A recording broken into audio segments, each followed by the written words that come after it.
The stars filled the windows of the spaceship Horizon's Edge. Captain Jake Morrison stood on the bridge and looked at the alien vessel coming closer. His hands were behind his back. He felt nervous but tried not to show it. This was the first time humans would meet the Velkari Empire face to face. The Velkari had conquered 17 star systems. They were known for their powerful military.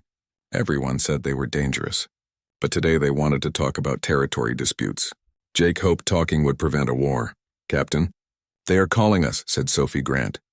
She was the communications officer and sat at her station near the front of the bridge. "Put them on screen," Jake said. The big screen came to life. An alien appeared. She was tall and thin with silver skin. She had 4 glowing eyes instead of 2. A small device on her chest translated her words into English. "I am Ambassador Ziraeth," the alien said. Her voice was cold and formal. "We come to discuss the Kepler sector. Our empire is strong. We do not negotiate from a position of weakness. We are the dominant power in this region." Jake nodded. He kept his voice calm and respectful. "Ambassador, we thank you for meeting with us. Perhaps we could talk more comfortably in our conference room?" Ziraeth stared at him for several seconds.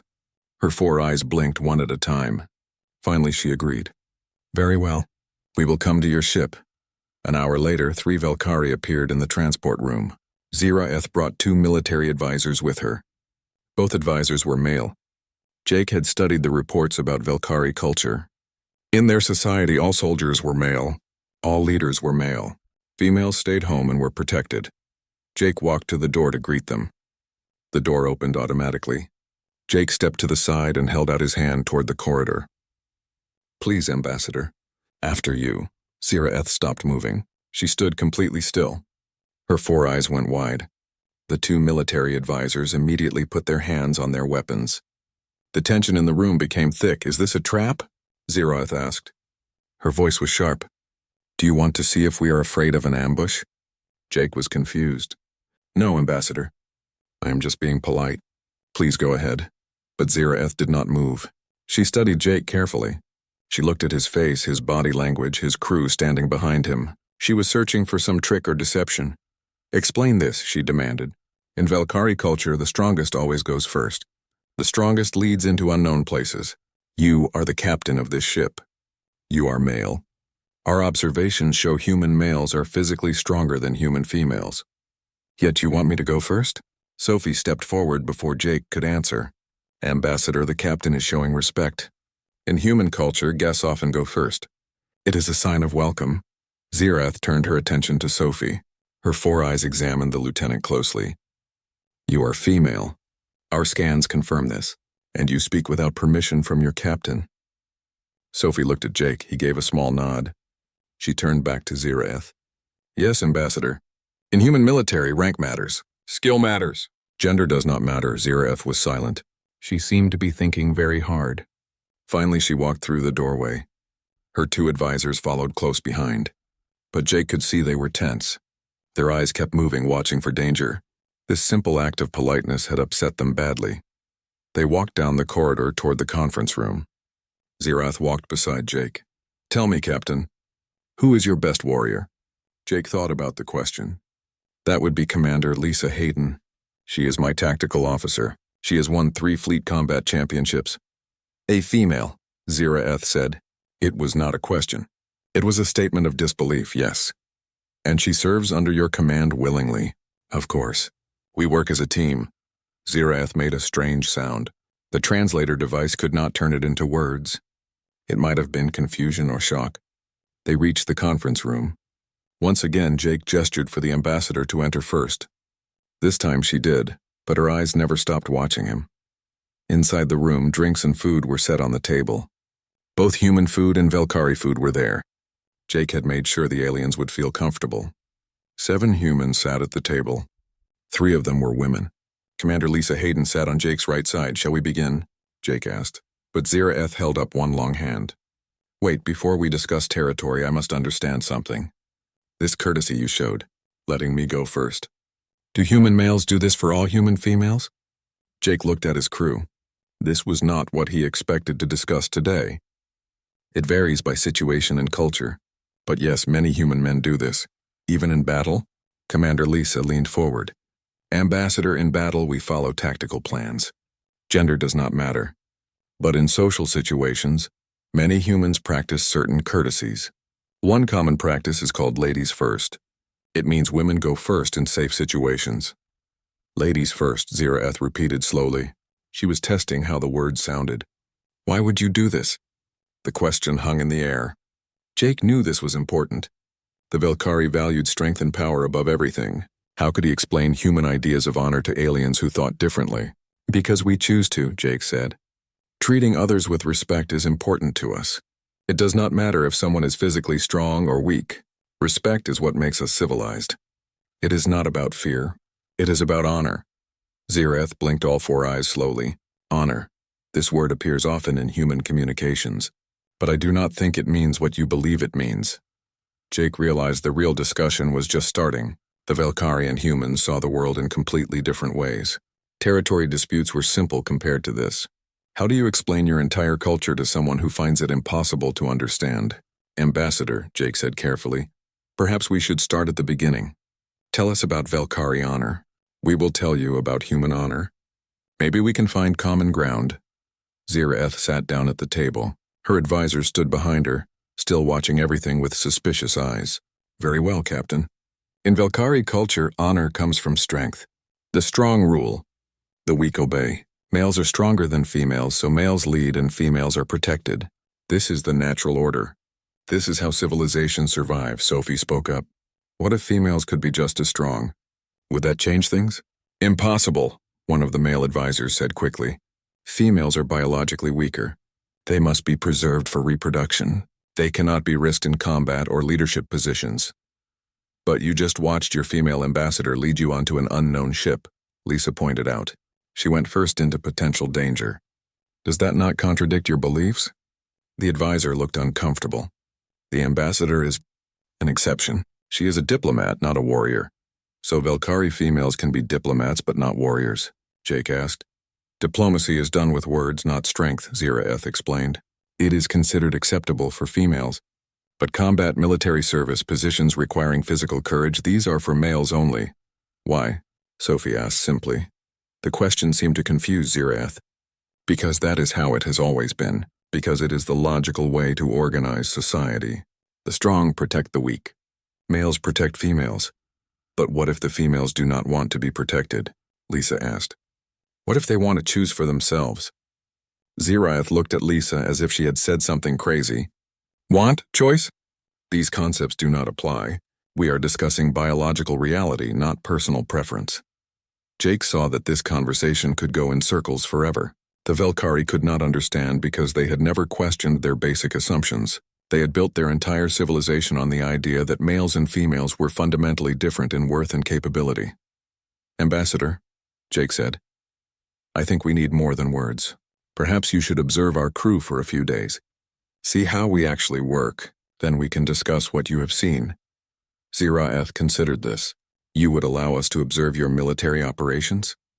Within reason, yes. Nothing classified. But you can watch training exercises, attend briefings, see how our command structure functions. Very well. This is acceptable.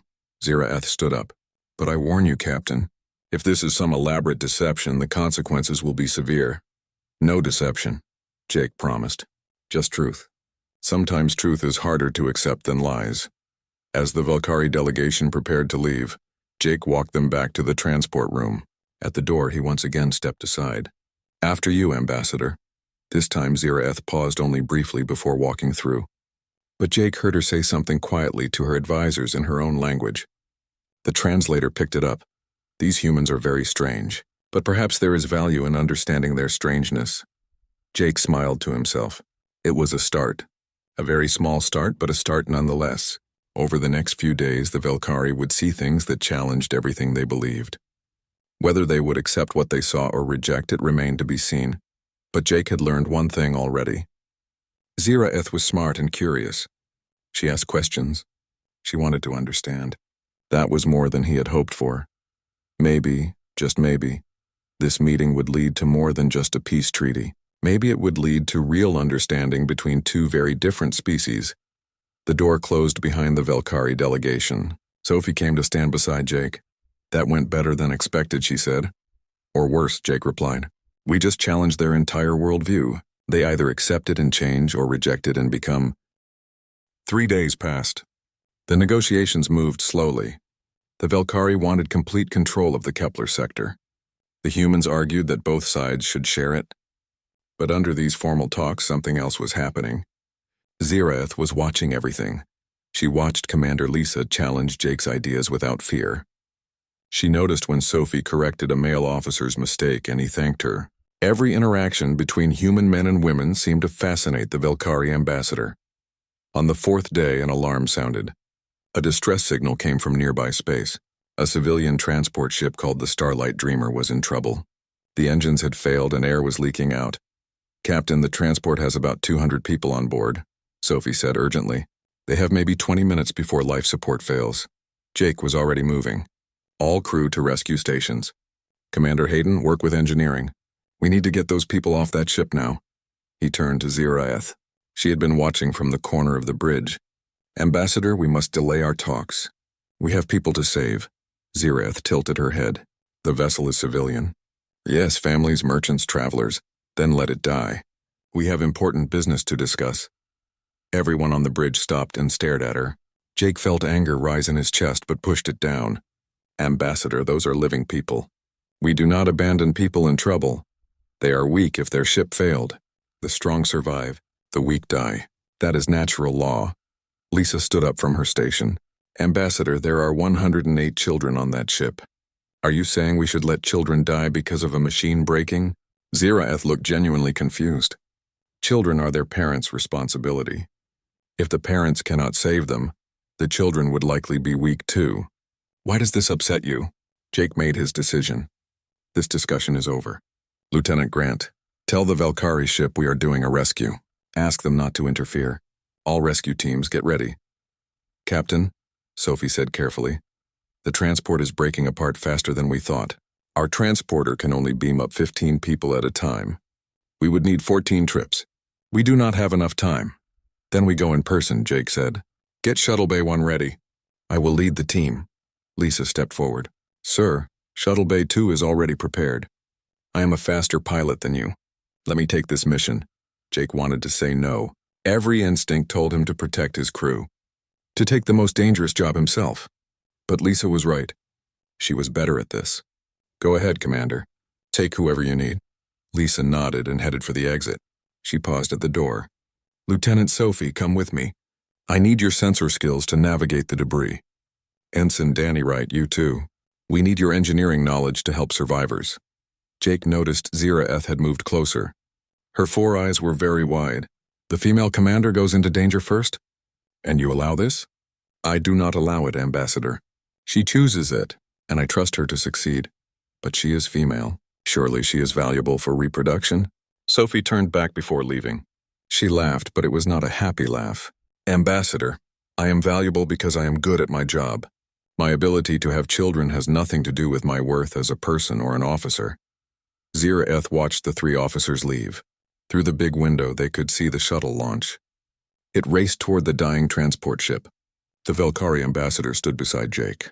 Her eyes were fixed on the rescue operation. Your strongest warrior flies into danger, she observed. Your captain stays here in safety. I stay here to coordinate, Jake corrected, and to command the ship if another emergency happens. This is not about safety. This is about using everyone's skills where they work best. The rescue was difficult and dangerous. Lisa flew through spinning debris with amazing skill. Even the Velkari advisors made impressed sounds. The shuttle connected to the failing transport. For 15 minutes, the crew worked frantically to move survivors. We have a problem, Lisa's voice came over the radio. The docking port is collapsing. We can get the people out, but someone needs to stay and manually hold the airlock seal while others evacuate. Before Jake could speak, Sophie's voice came through. I am on it, Commander. Load the civilians. Grant, I order you to evacuate with everyone else, Lisa said firmly. With respect, Commander, I am the lightest person here. I can hold the seal with less strain on the structure. Someone has to do it. So let me do my job. Zirath made a sharp sound. The female chooses certain death? She chooses duty, Jake said quietly. His hands gripped his chair arms tightly. Lieutenant Grant, this is Captain Morrison. We are sending another shuttle as backup. Hold on. Copy that, Captain. Not planning to go anywhere. Jake watched the time count down. The backup shuttle would not arrive in time.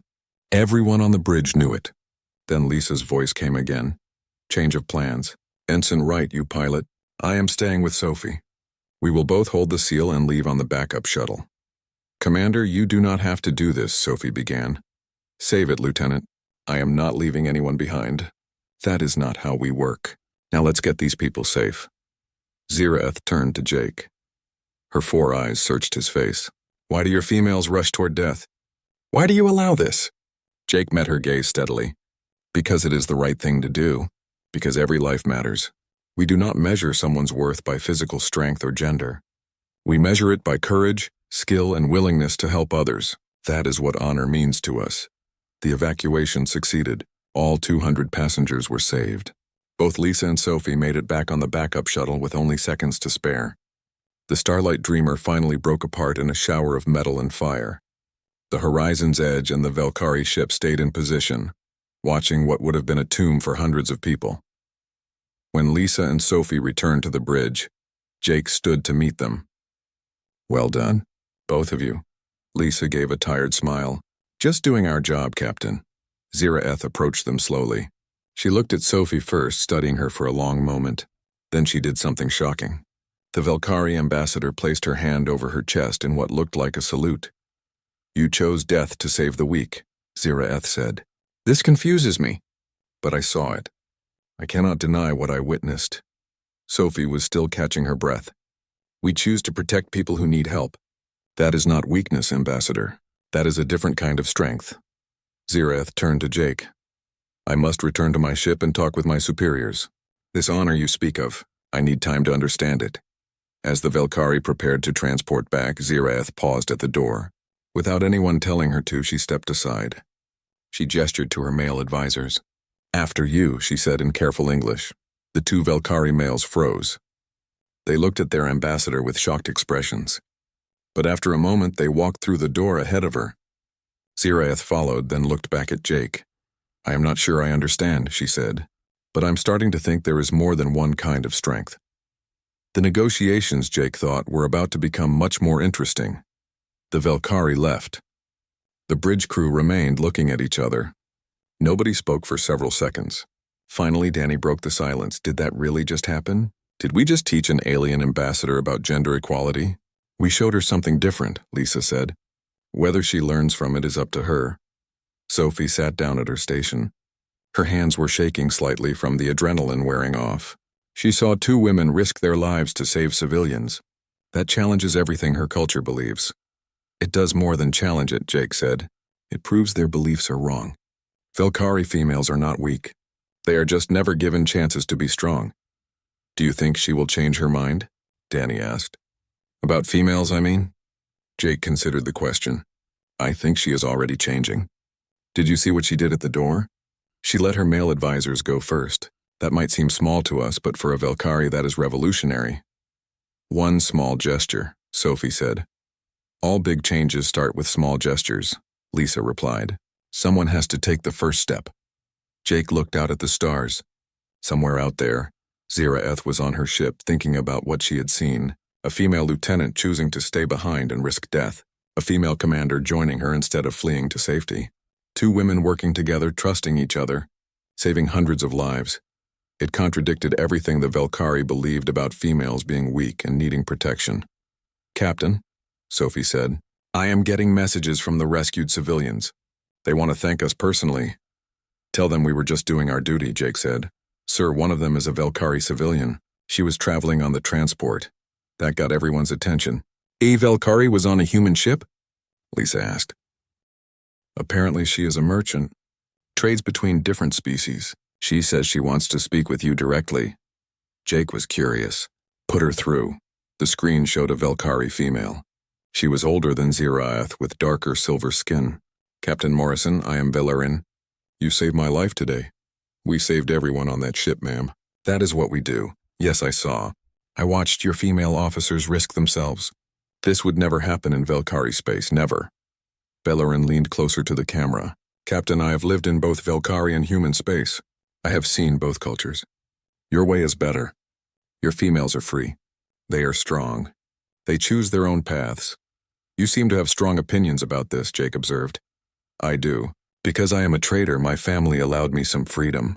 3 days after the rescue, the talk started again. But something was different. Ziraeth arrived without her military advisors. Instead, she brought a younger Velkari female.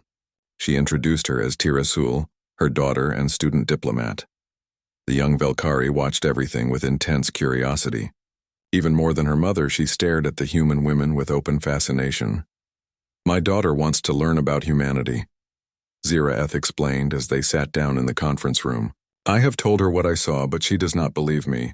She thinks I misunderstood your customs, Tirasul spoke up. Her voice was sharper than her mother's.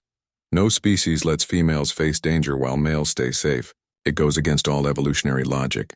Females must be protected to ensure species survival. This is universal law. Lisa smiled slightly. I promise you we are real, and we make our own choices about danger. Impossible, Tirasul insisted. Your males must be weak then, unable to protect females properly. The room got tense. Several human officers bristled at the insult. But Jake held up his hand for calm. Ambassador Tirasul, I understand this is hard to accept. Perhaps a demonstration would help? What kind of demonstration? Ziraeth asked carefully. A competition, Jake suggested. Nothing dangerous, just a test of skill. Your people value strength and combat ability. We could arrange some friendly matches in our training facility. Let your daughter see for herself what human women can do. Ziraeth thought about this. Combat between your females and our males? Or between your females and our males? Or any combination.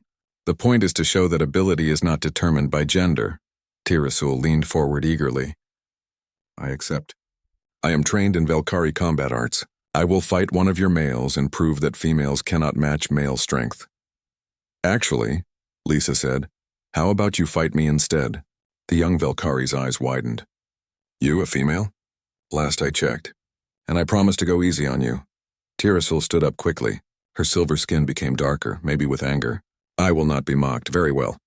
I will defeat you, and then perhaps you humans will stop this absurd pretending. An hour later, a crowd had gathered in the ship's training area. Jake had wanted to keep this private, but word spread quickly. Now at least 50 humans lined the walls, watching with interest. The Velkari had also sent people from their ship to watch. Lisa stood in the center of the training mat. She wore a standard exercise uniform. She was stretching casually, looking completely relaxed. Across from her, Tirasul was doing elaborate warm-up movements. The Velkari was taller than Lisa by at least 6 inches and had longer arms and legs. Danny, serving as referee, explained the rules.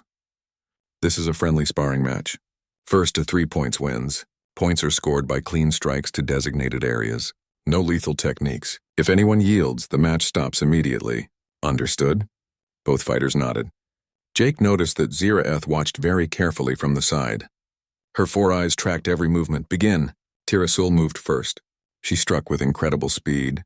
Her long limbs gave her better reach, and she used it aggressively. She forced Lisa backward with many fast strikes.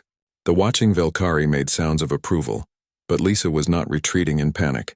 She was observing, learning her opponent's patterns. When Tirasul reached too far with a high strike, Lisa dropped low and swept the Velkari's legs. Tirasul crashed to the mat, stunned. Point to Commander Hayden, Danny announced. Tirasul scrambled to her feet. Her expression now showed anger. Lucky strike. Maybe, Lisa said with a slight smile. Let's see. The second exchange was faster. Tirasul had learned from the first point. She kept her stance tighter, not reaching too far. But Lisa had also learned. She pretended to go left, and when Tirasul moved to block, Lisa spun right and delivered a controlled strike to the scoring zone. Point to Commander Hayden. Score is 2-0. This is impossible, Tirasul hissed. You are female. Yeah, we established that, Lisa replied. You ready to continue?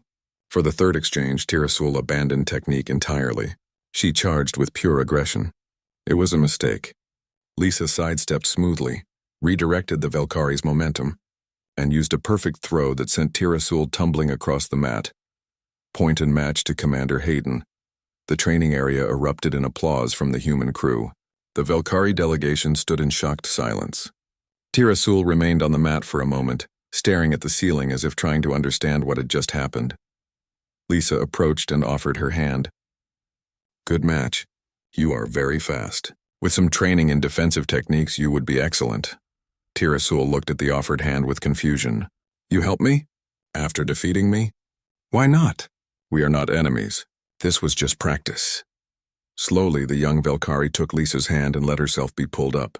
She stared at Lisa with all four eyes. How did you defeat me? You are smaller.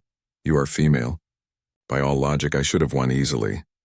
Size and gender do not determine the outcome of a fight, Lisa explained patiently. Skill, training, and strategy do. You were faster and had longer reach. But I have been training for 20 years. I know how to use an opponent's strength against them. Zirath approached her daughter and Lisa. You see now, Tirasul? What I told you was true. But it makes no sense, the younger Velkari protested. In our society, males are warriors because they are stronger. Females are kept safe because we are valuable. Sophie, who had been watching from the sidelines, spoke up. Ambassador, can I ask you something? Are Velkari females actually physically weaker than males, or is it just assumed? Zirath was quiet for a moment. I do not know. It has always been this way. Females are not trained for combat, so we do not fight. But whether we could fight if trained? That question has never been asked. Then maybe it is time to ask it, Jake suggested. What if you are not weaker? What if you have just never been given the chance to develop your strength? Tirasul looked at her mother, then back at Lisa. You would teach me? Truly, Lisa nodded. If you want to learn, I am happy to teach. But you have to understand something. Learning to fight is not about dominating others. It is about discipline, self-improvement, and protecting people who need protection. Like the civilians on the transport ship, Zirath said softly. You fought not to prove your strength, but to save people. We fought to save people, Sophie corrected gently. They are not weak just because they needed help. Everyone needs help sometimes. That is why we work together. Over the next few hours, the training area became an unexpected cultural exchange. Several human female officers sparred with interested Velkari observers. Danny ran through basic self-defense techniques. To everyone's surprise, 3 Velkari females from the visiting delegation asked to participate.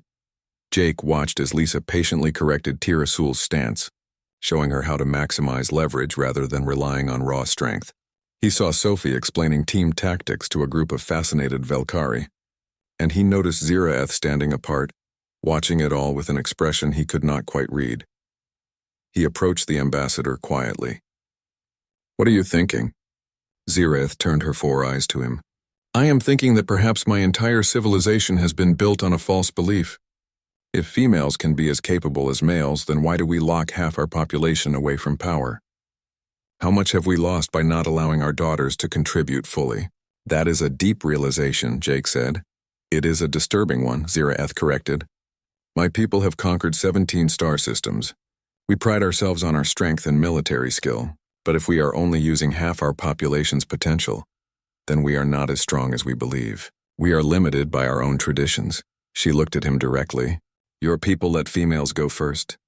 Let them risk themselves. Let them lead. And you do not see this as shameful or weak. You called it honor. I am beginning to understand that word now. It is not about letting them do anything, Jake said carefully. It is about recognizing that they have the right to choose their own path. To contribute however they want. To be valued for their abilities, not limited by rules about gender. Yes, Zirath said slowly. Choice. That is another word that appears often in human communications. We do not give our females choices. We tell them they must be protected, must be kept safe, must bear children, but perhaps we should ask them what they want. She turned back to watch her daughter, who was now laughing as Lisa demonstrated a tricky footwork pattern. Tirasul has always been curious about combat. I forbade her from such interests. I told her it was inappropriate for a female. But seeing her now, I realize she has been hungry for this knowledge. I denied her something she needed. It is not too late, Jake offered. You are seeing it now. That is what matters. Zirath made a sound that might have been agreement or doubt. Captain Morrison, I must ask you something directly. When you let females go first, when you risk them in combat, when you allow them to potentially die, does it not hurt you? Do you not fear losing them? Jake thought of the terror he had felt when Sophie and Lisa were holding that airlock seal. Of course it hurts. Of course I fear for my crew, all of them. But that fear does not give me the right to stop them from doing their duty. They chose to be here. They chose to serve. They chose to risk themselves for others, and I honor that choice by trusting them to do their jobs, even when their job might kill them. Especially. 2 weeks after the first meeting, both ships remained in the neutral zone.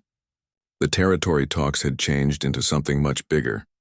What started as a simple dispute over the Kepler sector had become deep discussions about strength, honor, and the role of gender in society. Zira Eth had asked to extend their stay several times. Each time she said she needed more time to understand human customs before making final decisions. But Jake suspected there was more to it. The Velkari ambassador was changing before his eyes, questioning everything she had believed. The changes were most visible in Tirasul. The young Velkari spent at least 3 hours every day in the training area with Lisa. She was learning quickly, absorbing combat techniques with impressive speed. But more importantly, she was asking questions that clearly made her mother uncomfortable. Why have we never trained female soldiers? Tirasul demanded one evening during a joint dinner in the observation lounge. Both delegations were present. If I can learn these skills in 2 weeks, imagine what could be done with proper training from childhood. Ziraeth set down her eating utensils carefully. Tirasul, it is not that simple. Our entire society is built around the principle that males fight and females are protected. To change this would require reshaping everything. Then perhaps everything needs reshaping, Tirasul replied sharply. She turned to Lisa. Tell me honestly, in human military, are female officers common? Common enough, Lisa replied. We make up about 30% of the fleet currently. It is not perfect equality, but it is improving. And we have women in every role, from engineering to command to combat. And male soldiers accept this? Sophie laughed. Some do not, at least at first. There are always people who cling to old prejudices. But when you are in a crisis and need someone competent, you stop caring about gender very quickly. You just care that they can do the job. Danny nodded agreement. I have served under 3 different captains. 2 were women. Both were excellent leaders. The only captain I had problems with was a man who cared more about his image than his crew's welfare. Ziraeth's translator chirped as she processed this. So human males do not feel diminished by serving under female leadership? Why would we? Jake asked. A good leader is a good leader. Gender does not matter. But it does matter, Ziraeth pressed. You still have this custom of ladies first. You still treat females with special courtesy. How is that not acknowledging their weakness? Sophie answered, setting down her drink. Ambassador, can I tell you about my mother? Ziraeth nodded, curious. My mother was a civilian engineer. Never served in the military, but she was brilliant. She designed the recycling systems used in half the space stations in human territory. When I was 12, there was an accident at the station where she worked. A coolant leak in the main reactor. The evacuation alarm sounded, and everyone started rushing for the escape pods. Sophie paused, her eyes distant with memory. But my mother realized that if the reactor went critical, it would destroy not just the station, but 3 nearby mining facilities where thousands of people were working. So instead of evacuating, she went toward the reactor. She manually sealed the containment breach. It took her 15 minutes, and by the time she was done, she had absorbed a lethal dose of radiation. The table had gone quiet. Even the Velkari were listening carefully. She made it to the escape pods, Sophie continued. Lived another 2 weeks in medical care. Long enough to know everyone else survived. Long enough to tell me she would do it again without hesitation. She looked at Ziraeth directly. Was my mother weak, Ambassador? No, Ziraeth said softly. She was brave. She was a hero, Sophie corrected. And she was a woman. When my father talks about her, which he still does every day, he holds doors open for other women. He lets ladies go first. Not because he thinks they are weak, but because it reminds him of how much he admired her strength. It is his way of honoring her memory. Jake added, That is what you are trying to understand, Ziraeth. For humans, courtesy toward women is not about treating them as fragile. It is about showing respect. It is a choice we make to acknowledge that strength comes in many forms. But this is contradictory, one of the Velkari military officers protested. You cannot treat someone as both strong and in need of protection. Why not? Lisa challenged. I am one of the strongest fighters on this ship.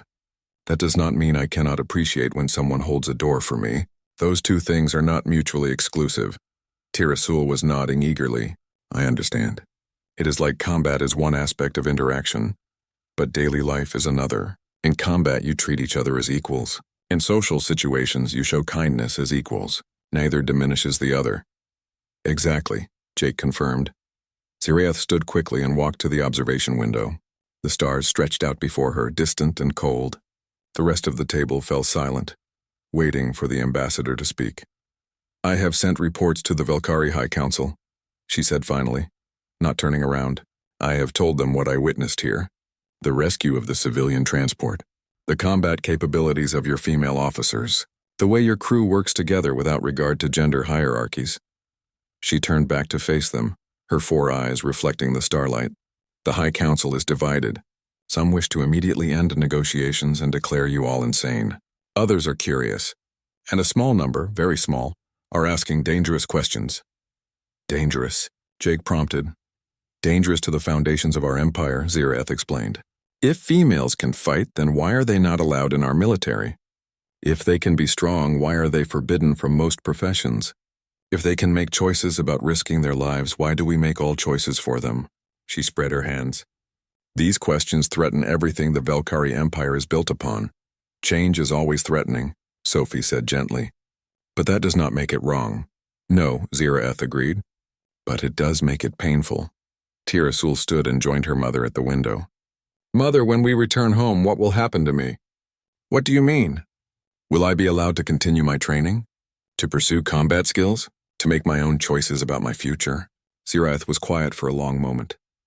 I do not know, daughter. The law clearly states that females must not endanger themselves, that they must be preserved for the continuation of our species. Then the law is wrong, Tirasul said firmly. Tirasul, it is, mother. You know it is. You have seen the truth here just as I have. Humans do not lock their females away, and their species thrives. They let women risk themselves, and their civilization is strong. Stronger than ours in many ways because they use the full potential of their people. One ship is not an entire civilization, Zirath argued, but her voice lacked conviction. Then let us see more, Tirasul pressed. Let us visit human colonies, their academies, their worlds. Let us see if what we have witnessed here is truly how they live. And if it is, if their females truly are as free and capable as they claim, then we must bring that truth back to our people.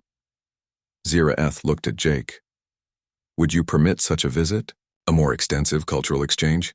Jake glanced at his senior officers, reading their expressions. Lisa gave a slight nod. Sophie smiled encouragingly. Danny shrugged in his easy way. Ambassador, Jake said carefully, I would welcome it, but I have to be honest with you.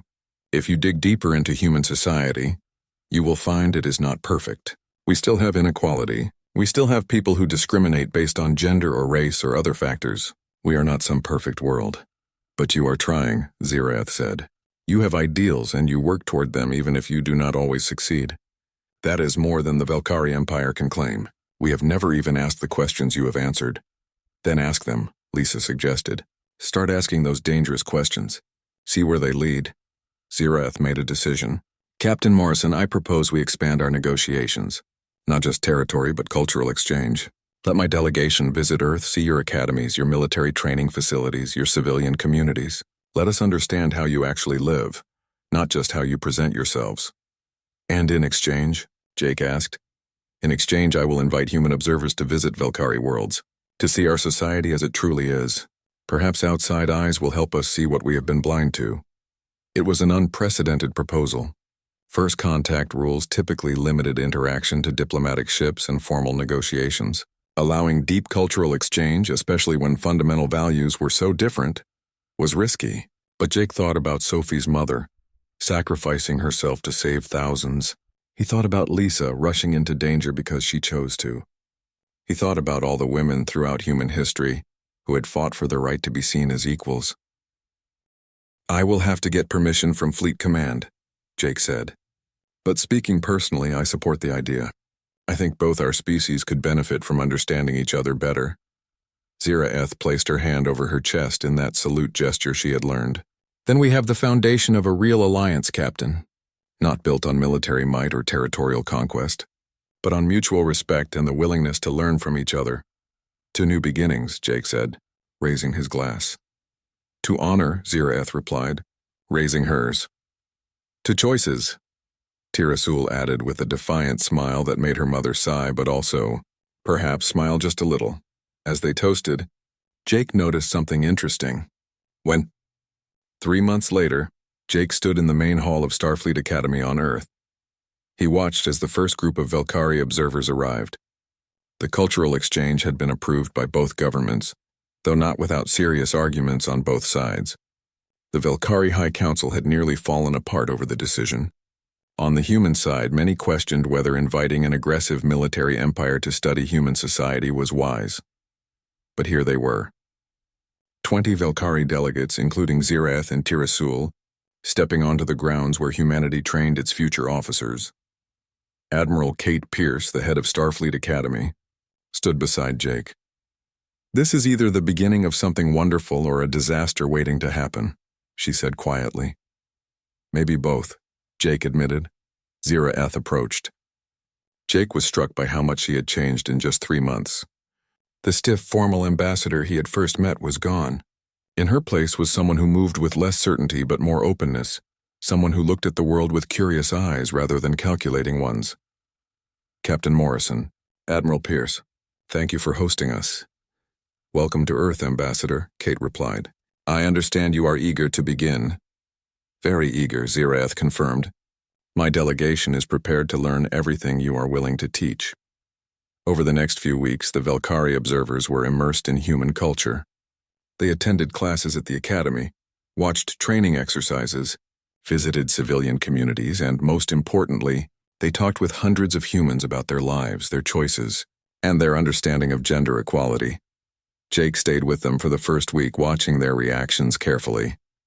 The Velkari were especially fascinated by the female cadets at the academy. During a tactical simulation, they watched as Cadet Jennifer Palmer led her squad through a complex hostage rescue. The young woman coordinated her team with precision, made quick decisions under pressure, and successfully completed the mission with no casualties. When the simulation ended, Tirasul approached Jennifer immediately. "That was extraordinary. How long have you been training?" "Since I was 16, Jennifer replied, removing her helmet and running a hand through her sweaty hair. 6 years now. And your family permitted this? Your father allowed you to pursue such a dangerous career?" Jennifer laughed. "Allowed? My dad was the one who suggested I apply to the academy. He served for 30 years, and when he saw I had talent for tactics, he encouraged me to follow that path. Said I reminded him of his commanding officer, a woman named Catherine Hughes who saved his life twice. Your father respects female leaders," Zirath observed. "My father respects competent leaders," Jennifer corrected gently. "Gender does not factor into it." That phrase, Jake noticed, was one the Velkari heard repeatedly. Gender does not factor into it. It was clearly hard for them to accept, but each time they heard it, their assumptions weakened a little more. The real breakthrough came during a visit to a civilian medical facility. The Velkari observers were touring the emergency department when multiple trauma cases arrived at once from an industrial accident. The staff sprang into action with practiced coordination. The Velkari watched as doctors, nurses, and technicians worked together to save lives. The lead trauma surgeon was a woman named Dr. Helen Nash. She directed the entire operation with calm authority, making rapid decisions about which patients needed immediate surgery, which could wait, and how to use limited resources for maximum lives saved. After the crisis passed and all the patients were stable, Dr. Nash took a moment to brief the observers. Zirath asked her directly, "Doctor, do male surgeons ever resent serving under your command?" Helen looked genuinely puzzled by the question. "Why would they? I am the most experienced trauma surgeon in this facility. I have been doing this for 22 years. When there is an emergency, people want the best person in charge, not the person with specific biology." "But surely your male colleagues," Zirath began. "My male colleagues trust me to save lives," Helen interrupted firmly. "Just like I trust them. We are a team. We succeed or fail together. Anyone who cannot handle working with a female superior does not last long in this field because ego kills patients." Dr. Nash's male assistant, a young doctor named Paul Brennan, added more. "Dr. Nash saved my sister's life 3 years ago. Motorcycle accident, severe internal bleeding. She operated for 9 hours straight. When I applied to work here, it was not despite her being a woman. It was because she was the surgeon who gave my sister back to my family. I wanted to learn from the best. Tirasul translated this exchange to the other Velkari observers. Jake watched as something shifted in their expressions. This was not about abstract ideas anymore. This was about real people making real choices based on competence and trust. But the most powerful moment came unexpectedly, during a visit to an elementary school. The organizers had arranged for the Velkari to observe various aspects of society, including education. At Lincoln Elementary, they watched children aged 6 to 10 engage in everything from math to art to physical education. The Velkari were fascinated by how boys and girls learned together, played together, competed together. During recess, a group of children were playing a game that involved choosing teams. A young girl named Emma was selected as one of the team captains. She chose her players thoughtfully, picking both boys and girls based on their skills rather than their gender. Tirasul watched this with intense focus. When recess ended, she approached the children's teacher, Ms. Rodriguez. The girl, Emma, she led naturally. The boys accepted her leadership without question. Of course they did, Ms. Rodriguez replied. Emma is smart, fair, and good at making quick decisions. The kids respect those qualities. But she is young and female. How did she learn to lead? Ms. Rodriguez smiled. We teach all our students leadership skills. We give them opportunities to practice leading in different contexts. Emma happens to be particularly good at it. But we encourage every child to develop those abilities regardless of gender. Every child, Tirasul repeated softly, not just the males. Why would we limit ourselves to only half our potential leaders? Ms. Rodriguez asked with genuine confusion. That would be ridiculous. That evening, the Velkari delegation gathered in their quarters to discuss what they had observed. Jake was not present, but Admiral Kate had discreetly placed recording devices in the room with Zirath's permission. The ambassador had requested this, saying she wanted a record of her delegation's honest reactions. Kate played the recording for Jake later that night. It is everywhere, one of the Velkari military officers was saying. In every institution, every community, every aspect of their society, males and females working together as equals, and it functions. Their civilization is strong, prosperous, innovative. How is this possible? Because they use all their people, Tirasul replied. Because they do not cripple themselves by locking half their population away from contributing fully. But the humans still show courtesy to females, another delegate argued. The ladies' first custom, opening doors. These acknowledge female weakness. No, Zirath said firmly. I have finally understood this. Captain Morrison tried to explain it, but I could not grasp it until now. These courtesies are not about weakness. They are traditions that honor the strength of women.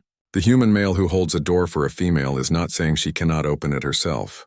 He is saying that she is worthy of respect and courtesy. It is a gift he chooses to give, and she is free to accept or refuse. But why would males give this gift? The military officer pressed. What do they gain? Honor, Zirath replied simply.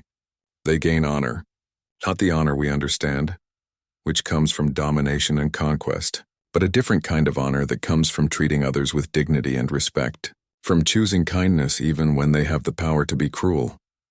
There was a long silence on the recording. Then Tirasul spoke, her voice quiet but determined. We must change. The Velkari Empire must change. I see that now. We have built our entire civilization on a lie, and it has made us weaker than we could be. Change will be resisted, another delegate warned. The High Council will never agree to such radical changes. Then we must make them see what we have seen, Zirath replied. We must bring this truth back to our people, no matter how painful it is. The recording ended. Kate looked at Jake with raised eyebrows. Well, that is certainly clear. They are committed to this, Jake agreed. But changing an entire civilization's values? That will not be easy. It might not even be possible. 3 months ago, did you think the Velkari ambassador would be arguing for gender equality? Kate countered. Change happens, Jake. Sometimes faster than we expect. The cultural exchange continued for another month.